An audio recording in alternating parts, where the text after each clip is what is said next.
All right, so the first tip is just very, very basic. Everybody should know this if you main Zilean, but we're just gonna be going over uh, Inevitably.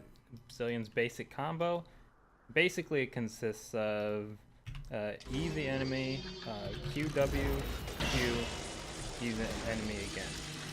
So in that fashion, but it's gonna be a little faster than that probably because I was Yes. just doing this while talking. But basically, E, Q W Q E. That is typically the standard um, Zilean ultimate. And a lot of people wonder, they ask like, when do I know when to speed somebody up or slow somebody down? And the general rule is slowing somebody down almost always has priority over speeding somebody up. And the reason why is because you get more out of it. Because when you get up to 99% slow or speed, the way it trades off, it's just more beneficial for you to slow somebody down. The problem is that Make haste. sometimes you can't reach somebody who you're able to actually cast time warp on. So in that case, like if an enemy is over here and he has the same movement speed as me and I can't cast that time warp on him, I'm gonna self cast on myself to catch him up if like an ally's coming behind him here or something for a gank. So always keep that in mind. If you're not really sure whether to slow down or speed up and you're within range of an enemy, almost always cast speed down. There are some instances where that's not correct or whatever, like let's say like Master Yi or something who can't be slowed, things along those lines.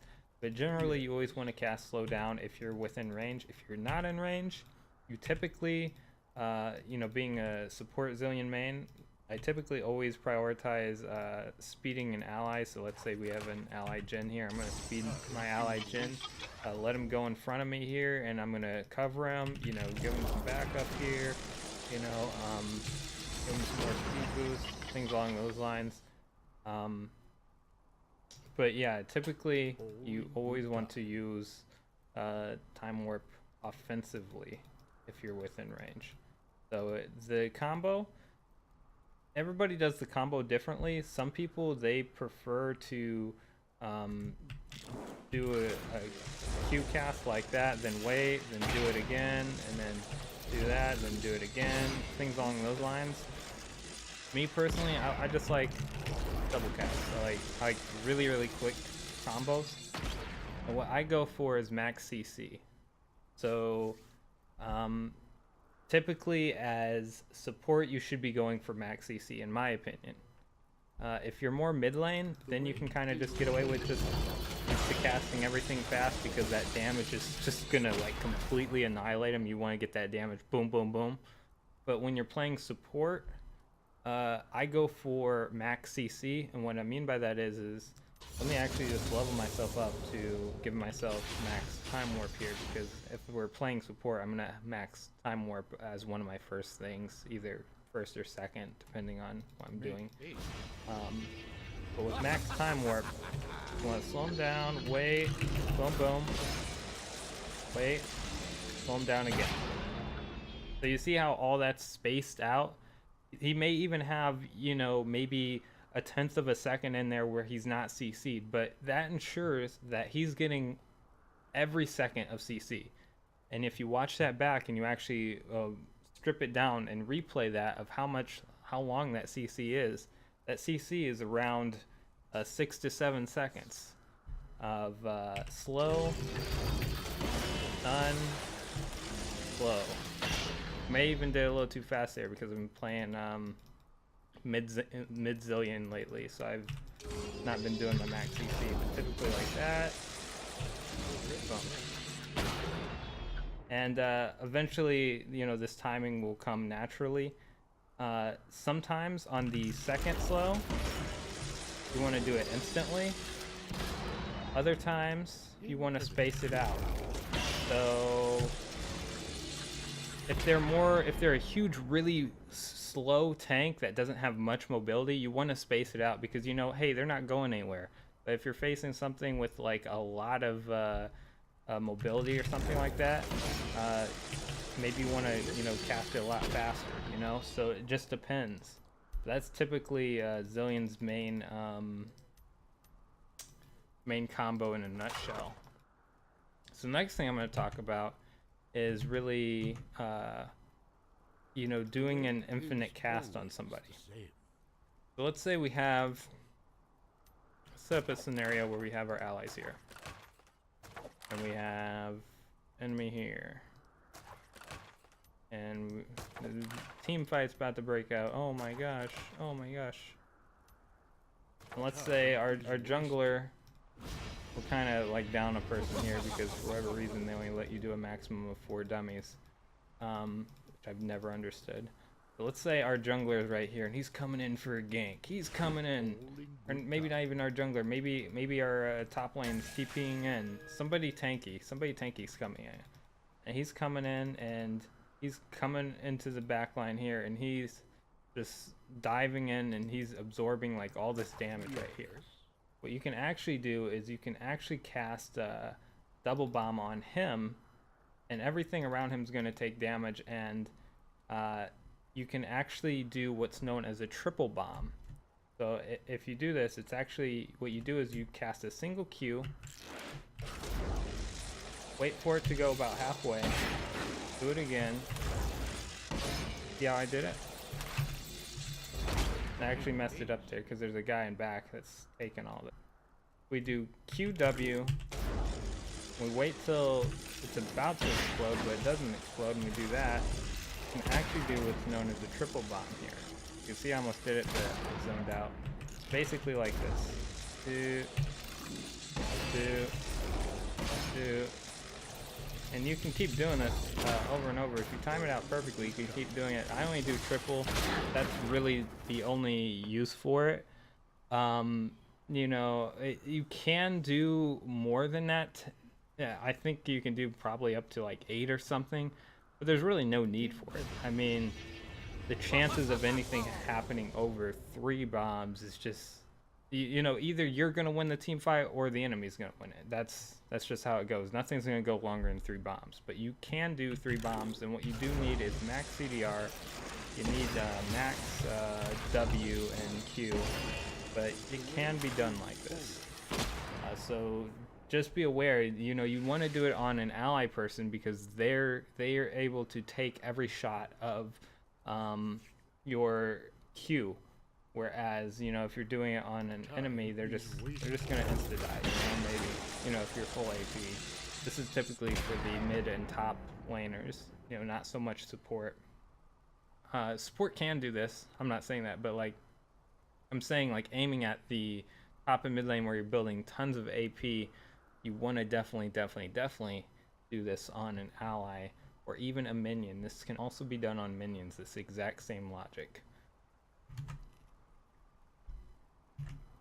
Make haste. Okay, so next we're going to be talking about Zanyas. So let's say an enemy right here just went Zanyas when I'm about to kill him. He's in Zanyas right now. What you want to do is you want to cast both your bombs on him inside of him while he's in Zanyas, but only when he's about to come out. So let's say he's in Zanyas, 1 second went by, maybe a half a second went by, then you cast your double bomb right where he is. As soon as he comes out of Zanyas, they're going to insta-explode. One thing to really note is that you do not want enemies to be able to pick up the bombs. So it's very crucial that when you do happen to do this, that no enemies are around to actually counter this, or you do it so fast that, you know, there's only like a quarter of a second when they're coming out of Zanyas when you're actually doing this.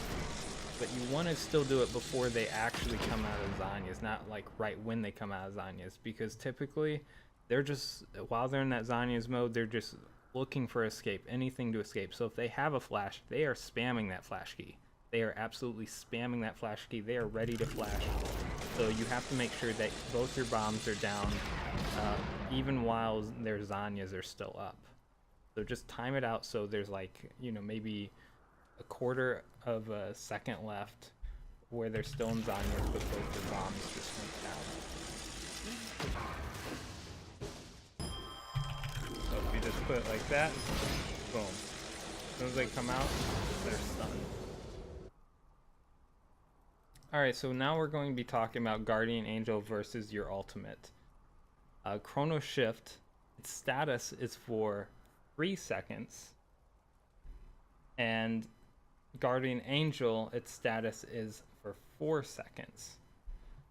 So this is very, very important to getting your timing down, especially if you play Zilean tons of times. So if you're used to playing Zilean tons and tons and tons all day long, it's very important to know this fact about Guardian Angel because it will fuck you up. Okay, dude. Boom. Now if we do Guardian Angel,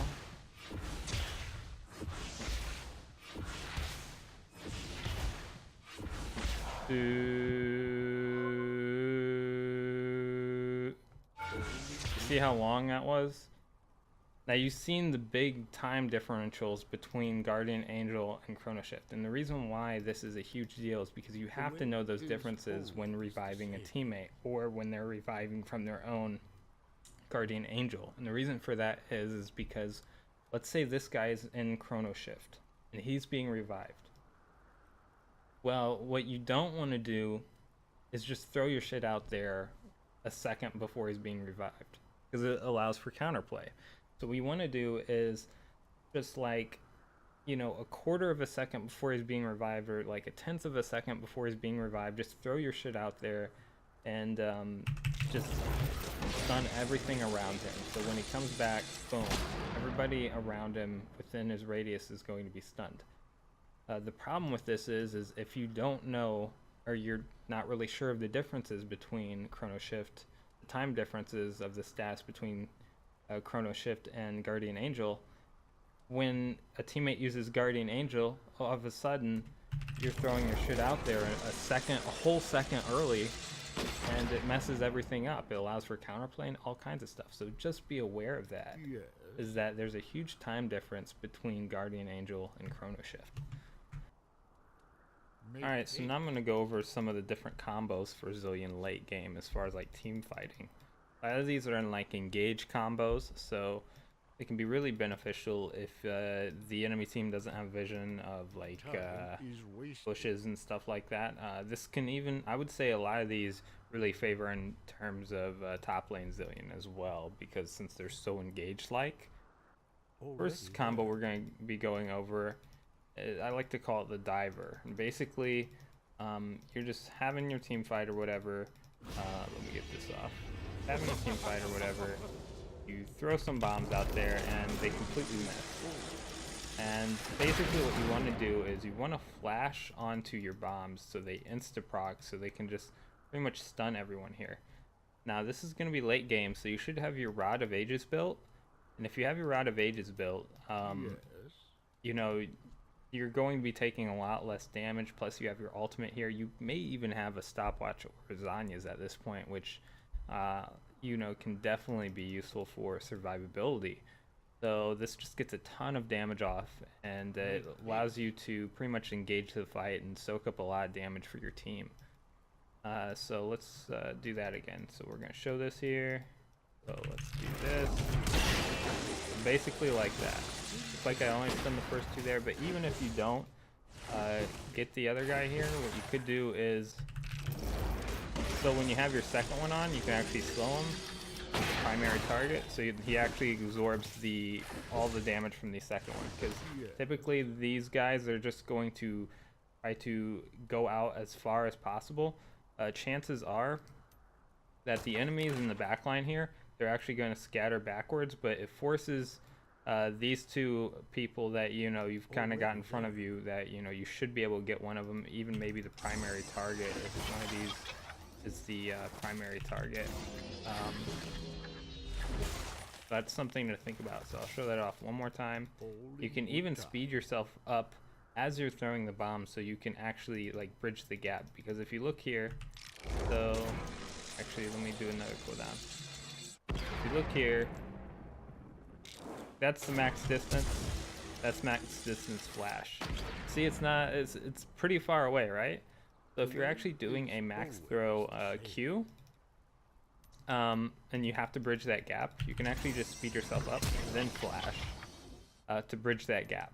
So just keep that in the back of your mind, is that you may want to use Time Warp on yourself, and you make sure you have your bind set that you are able to, you know, quick cast Time Warp on yourself. So self cast. Make sure you have a self cast button.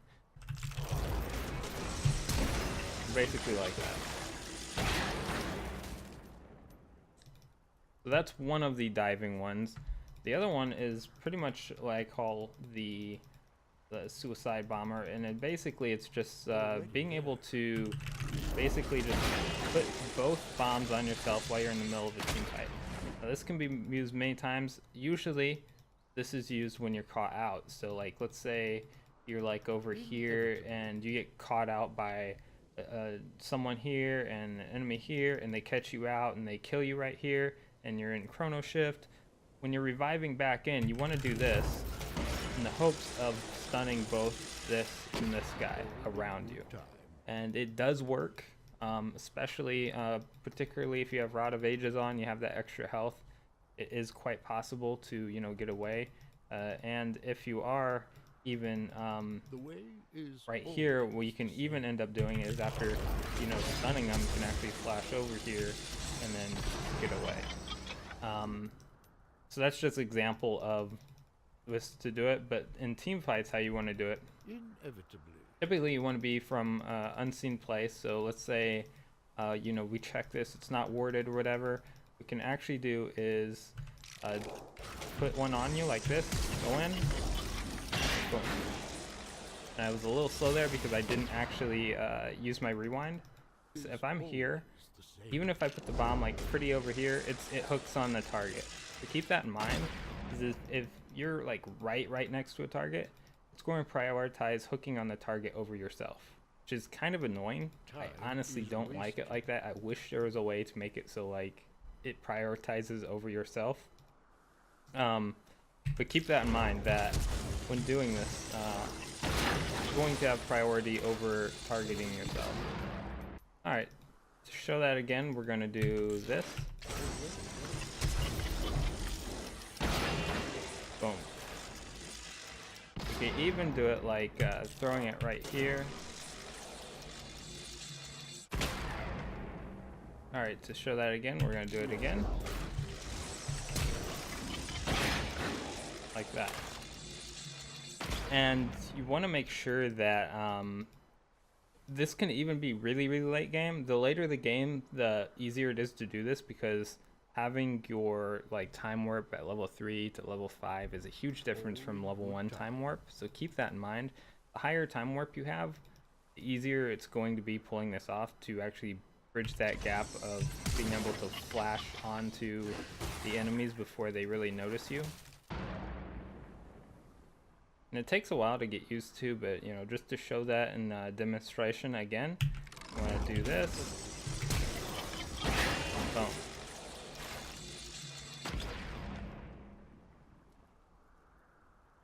Alright, so the next one is probably my favorite, and honestly it's a pretty risky one and it's hard to pull off, but like once you get used to doing it, it's pretty fun. I will give myself some extra levels for this one. Kind of want my time warp be a little leveled up, but for this one, I may even just go by and buy boots just for consistency, because by this time we're definitely gonna have boots. So I have my 10-minute boots on, so I finally got the 10-minute boots. So let me just get those just to keep it consistent with my movement speed of how it would actually be. This one, I call it the hopscotch. And basically what you do is you throw a bomb in front of yourself right here, and you throw it to where you're actually going to flash. So basically, so let me do cooldown so it wasn't quite ready. So basically, it's like that. And it's called hopscotch because you're basically like hopping around. And the reason why I like it like this is because it's pretty unexpected. You takes a while to get used to it too. You have to be really kind of quite fast when doing this. So maybe like something like that. So I like to do it like placing a bomb in front of me, then doing this, because you can kind of do it while moving. You can also do it. You can also do the speed up thing, so you can actually like time warp yourself and get a further distance on that bomb location. So you can actually do something like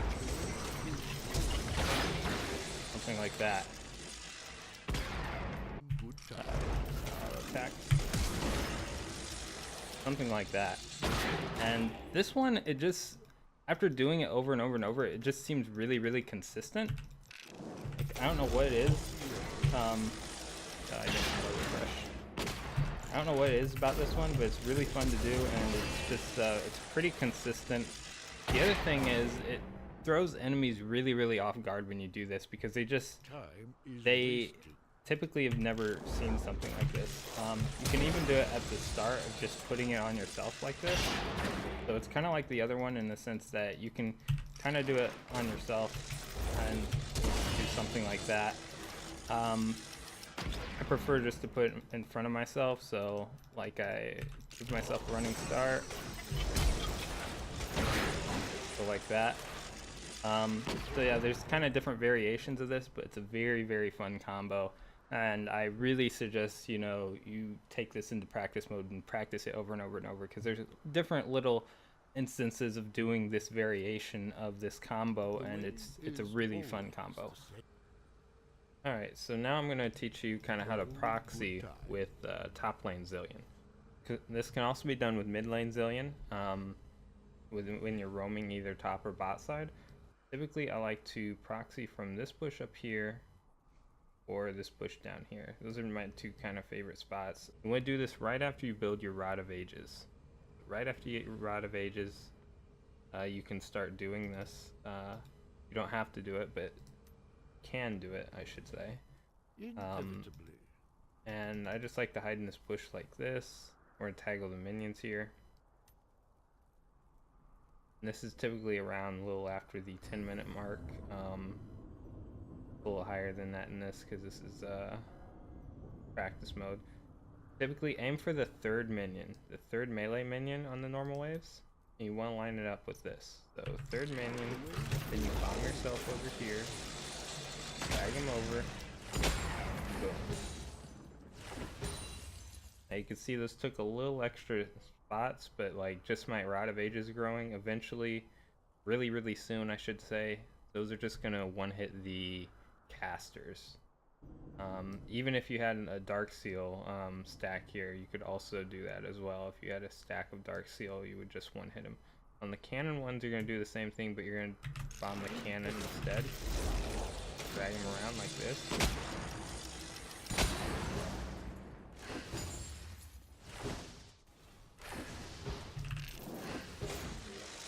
That should be good. Then on a normal wave, it's the same thing. Now also keep in mind, you have your Corrupting Potion here.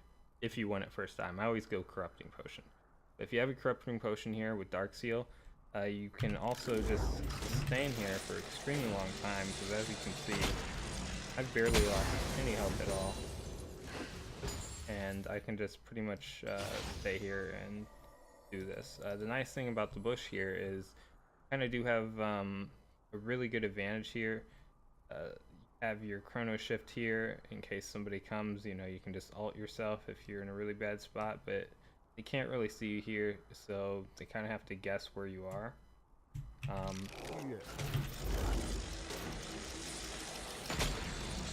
But yeah, that's typically how you would do it.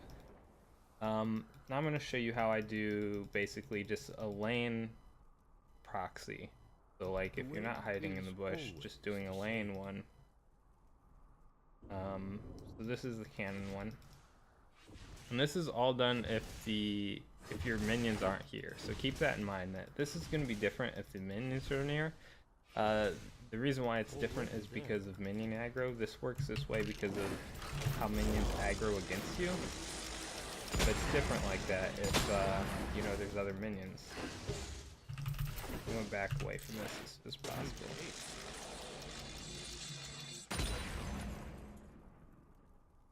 I guess I could have went in here too, I didn't think of that. So normal minion wave and a lane proxy. Let's do third again.